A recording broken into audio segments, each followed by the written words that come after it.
Hello guys. पिछली video में हमने सीखा था कि टैली के प्राइम के अंतर्गत किस प्रकार एक नई कंपनी क्रिएट की जाती है।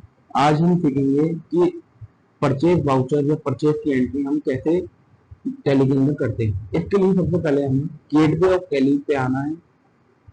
गेटवे ऑफ टैली पर आकर आपको व्यू वाउचर प्रेस करना है। वाउचर में जाके F9 आप F9 प्रेस करेंगे, आपके सामने जो है परचेज का वाउचर ओपन हो जाएगा। F9 में जाने के बाद आप सबसे पहले सप्लाई इनवॉइस नंबर, जिस इनवॉइस के थ्रू आपके पास माल आया है वो आप फिट करेंगे। माना इनवॉइस नंबर था 10, हमने डाल दिया और ये हमारा परचेज डेट थी इसकी 12/6 परचेज। उसके बाद पार्टी अकाउंट में, पार्टी अकाउंट में यानी जिस व्यक्ति से आप माल खरीदेंगे आप उस पार्टी का नाम यहाँ क्रिएट करेंगे। ये या तो आप बाहर जाकर लेजर में क्रिएट कर सकते हैं या यहीं से आप शॉर्टकट ऑल्ट सी करके कोई भी लेजर में क्रिएट कर सकते हैं जिस व्यक्ति से आप माल खरीद रहे हैं, जिसको माल बेच रहे हैं। अभी हम माल खरीदने की बात कर रहे हैं तो यहाँ हम संडे क्रिएटर्स की बात कर रहे हैं। तो सबसे पहले माना जिस व्यक्ति से हम माल खरीद रहे हैं उसका नाम है स्टैंडर्ड क्लोथ हाउस, ये इसे हम हेड देंगे संडे क्रेडिट। जिस भी व्यक्ति से हम माल खरीदते हैं वो हमारा लेनदार यानी संडे क्रेडिट कहलाता है। इसमें हम डिफॉल्ट क्रेडिट पीरियड, ये इससे हमारा उधार कितने दिन का तय है वो हम यहाँ डाल सकते हैं। माना 45 दिन, ये इससे हमारी उधार की तय है तो हम यहाँ 45 डेज सेलेक्ट कर लेंगे। आगे बढ़ेंगे। इसका एड्रेस, माना ये पार्टी जो है हमारी सिविल लाइन की है, सिविल लाइन मुरादाबाद।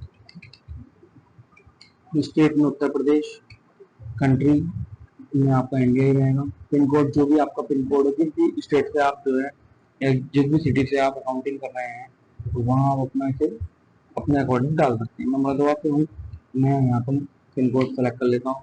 पार्टी की बैंक डिटेल अगर बिल में मेंशन है या पार्टी की आप चाहते हैं कि हमारी टैली के अंदर भी हर पार्टी की बैंक डिटेल वगैरह हमें मिलते हैं टाइम टू टाइम, तो यस करेंगे। जैसे आप यस करेंगे यहाँ ये विंडो आपके सामने ओपन हो जाएगी। इसमें e fund transfer, account number, party का IFSC कोड, बैंक डिटेल, अब एक एक चीज यहाँ फिट कर सकते हैं। फिलहाल मैं यहाँ से बाहर आ रहा हूँ, हमें ऐसे यहाँ कुछ नहीं करना है। पार्टी का पैन नंबर, अगर पार्टी रजिस्टर्ड है तो आप रेगुलर पे क्लिक करेंगे, अदरवाइज अनरजिस्टर्ड है। अगर आप रेगुलर पे क्लिक करते हैं तो यहाँ आपको पार्टी का GST नंबर डालना कंपलसरी है, उसके बिना ये आगे नहीं बढ़ेगा। इसलिए फिलहाल मैं इसे अभी यहाँ अनरजिस्टर्ड कर रहा हूँ एंड कंट्रोल करके आप इसे सेव कर।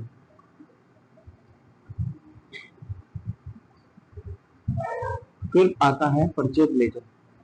परचेज लेजर में आप अपने अकॉर्डिंग जो है लेजर क्रिएट कर सकते हैं कि परचेज इंटर स्टेट है, यानी जिस राज्य में आप रह रहे हैं उससे बाहर माल खरीद रहे हैं, आउट ऑफ स्टेट या विद इन स्टेट है, या GST रेट वाइज यहाँ आप परचेज को हेड क्रिएट कर सकते हैं। Purchase 5%, purchase 18%, purchase 12% and purchase 18%, 28%, जैसे भी। अभी मैं यहाँ आपके सामने अगर मैं कपड़े की बात कर रहा हूँ तो यहाँ कपड़े पे 5% GST एप्लीकेबल है। तो मैं कंट्रोल C करके मैं इसे हेड देता हूँ परचेज 5%, इसे हेड देता हूँ मैं परचेज अकाउंट। ये आप ध्यान रखना, कभी भी आप जब परचेज क्रिएट करेंगे तो उसका हेड यहाँ कॉमन रहता है परचेज अकाउंट। GST एप्लीकेबल, यहाँ आपको रेट डालना कंपलसरी है। परचेज टैक्सेबल पे आप यहाँ पे नेचर ऑफ ट्रांजेक्शन टैक्सेबल रहेगी एंड 5%। कंट्रोल लेकर के तो भी आप सेव कर देंगे। Type of supply, type of supply का यहाँ मतलब है कि आप जो है सर्विस प्रोवाइड कर रहे हैं या फिर माल खरीदना या बेचने का काम कर रहे हैं। तो यहाँ नॉर्मल बात है, अगर आप कपड़े का कारोबार कर रहे हैं तो आप यहाँ सर्विस तो दे नहीं रहे हैं, तो यहाँ आप गुड्स पे क्लिक करें, कंट्रोल लेकर के इसे आप सेव कर देंगे। जैसे आप आगे बढ़ेंगे तो नेम ऑफ आइटम, यहाँ आपको जो भी आप आइटम खरीद रहे हैं उसके नेम या इन्वेंटरी मेंटेन कर रहे हैं तो नाम क्रिएट करना पड़ेगा। जैसे मैं यहाँ क्रिएट करता हूँ कंट्रोल C करके सिया राम शर्ट्स, कि मैं मान रहा हूँ कि मैं सिया राम की शर्ट यहाँ से खरीद रहा हूँ। तो मैं इसे हेड दूंगा। एक्चुअल में तो ये पहले तो एक कपड़ा है, बाद में तो थियरम एक ब्रांड आया, तो अंडर यूनिट रहेगी इसकी क्लोथ। इसे प्राइमरी हैंडलिंग एंड कंट्रोल ए करके आप इसे सेव कर दें यूनिट्स। अब बात आती है शर्ट्स पीसेस में यूज में और मीटर में भी। ये आप पे और आपके नेचर ऑफ बिजनेस पर डिपेंड करता है कि आप उस कपड़े को पीसेस में खरीद के बेचते हैं या मीटर में। वैसे कॉमनली जो है कपड़े को मीटर का प्रयोग होता है, तो मैं यहाँ मीटर लेता हूँ and then control is GST applicable, yes, on value, taxable and 5%, goods and control लेकर के पेश करते हैं।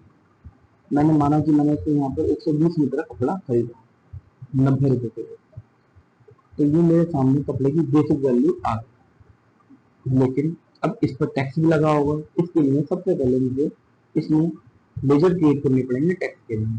इसके लिए मैं पुनः वही करूंगा कंट्रोल सी। कंट्रोल सी जैसे मैं करूंगा मेरे सामने फिर एक विंडो ओपन हो जाएगी लेजर क्रिएट करने की। यहाँ मैं डालूंगा इनपुट सी जीएसटी 2.5%। इसे मैं हेड दूंगा ड्यूटीज एंड टैक्सेस। जितने भी प्रकार के हमारे टैक्सेस होते हैं उनका common head duties and taxes ही होता है। And GST type of duty and tax GST and central tax, क्योंकि ये पीजीएसटी है। रेट कितना है 2.5% एंड कंट्रोल करके फिर हम सेव कर। फिर हम एक नया लेजर क्रिएट करेंगे इनपुट एट जीएसटी 2.5%। ये भी हमारा हेड ड्यूटी एंड टैक्सेस रहेगा एंड जीएसटी एंड यहाँ हम इसे क्लिक करेंगे स्टेट, क्योंकि एच जीएसटी का मतलब होता है स्टेट टैक्स 2.5% एंड कंट्रोल के। इस प्रकार हमारा एक परचेज का वाउचर कंप्लीट होता है। अगर बात अभी आती है, ये तो हम लोकल परचेज हुई, अगर यही आउट ऑफ स्टेट परचेज होती तब हम क्या करते?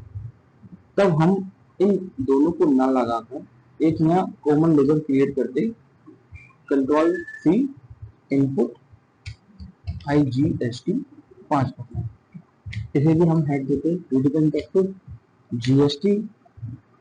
यहाँ अब ना सेंट्रल टैक्स आता है ना स्टेट टैक्स, यहाँ आता है इंटीग्रेटेड टैक्स एंड यहाँ हम सेलेक्ट कर लेते 5% एंड कंट्रोल। जब फिलहाल में तो मैं ये हटा रहा हूँ, ये सिर्फ मैंने आपको समझाने के लिए बताया था। कंट्रोल ये करके आप वाउचर सेव कर। अगली वीडियो में हम सिखाएंगे कि किस प्रकार सेल्स की एंट्री की जाती है। Thank you.